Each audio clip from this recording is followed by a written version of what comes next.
Assalamualaikum dan salam sejahtera. Saya Ahmad Huzaifah bin Amir Hamzah dari SK Batu Kapur ingin mempersembahkan satu video kreatif yang bertajuk Kemajuan Teknologi Makin Pendidikan. Jom ikut saya. Mari kita kembali ke masa lalu.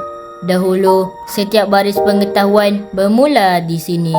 Di atas kepingan papan hitam yang kaku, diwarnai dengan debu kapur berterbangan. Para guru mencurahkan bakti dengan sebatang kapur kecil, memahat nota demi nota untuk tatapan anak bangsa. Walau jari putih disaluti debu, semangat untuk memberi ilmu tidak pernah pudar. Setiap kali papan ini penuh, ia perlu dipadam untuk ruang baharu. Begitulah gigihnya generasi terdahulu. Belajar dalam kesusahan, namun tetap kental dengan ilmu yang tersemat di dalam hati. Rasa-rasanya kan, cara belajar dulu dengan cara belajar sekarang sama tak Dalam zaman sekarang yang semakin canggih ini, terdapat pelbagai teknologi yang kita boleh gunakan untuk belajar. Contohnya, komputer riba, projektor, tablet dan sebagainya. Laman sesawang pembelajaran seperti Canva, Kahoot, Quizizz dan Google Classroom membantu proses pembelajaran lebih menarik dan interaktif. Platform ini digunakan untuk menghasilkan bahan pembelajaran kreatif, menjalankan kuis secara dalam talian, memberi tugasan serta memudahkan komunikasi antara guru dan murid dengan lebih berkesan.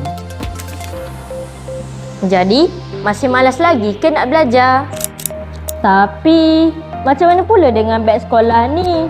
Berat tau. Tak apa, kita sekarang dah ada ID Delima. Kementerian Pendidikan Malaysia memperkenalkan ID Delima sebagai identiti digital rasmi murid, guru dan warga sekolah dalam ekosistem pendidikan negara. ID ini membolehkan akses kepada platform pembelajaran seperti Google Workspace, Microsoft 365 dan aplikasi pembelajaran digital lain. Melalui Delima, proses pengajaran dan pembelajaran menjadi lebih mudah, tersusun dan interaktif. Jadi, masih malas lagi ke nak belajar? Kesimpulannya, pendidikan hari ini bukan lagi sekadar di dalam bilik belajar.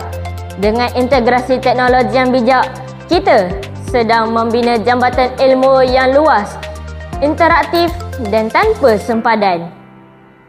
Sekian, terima kasih.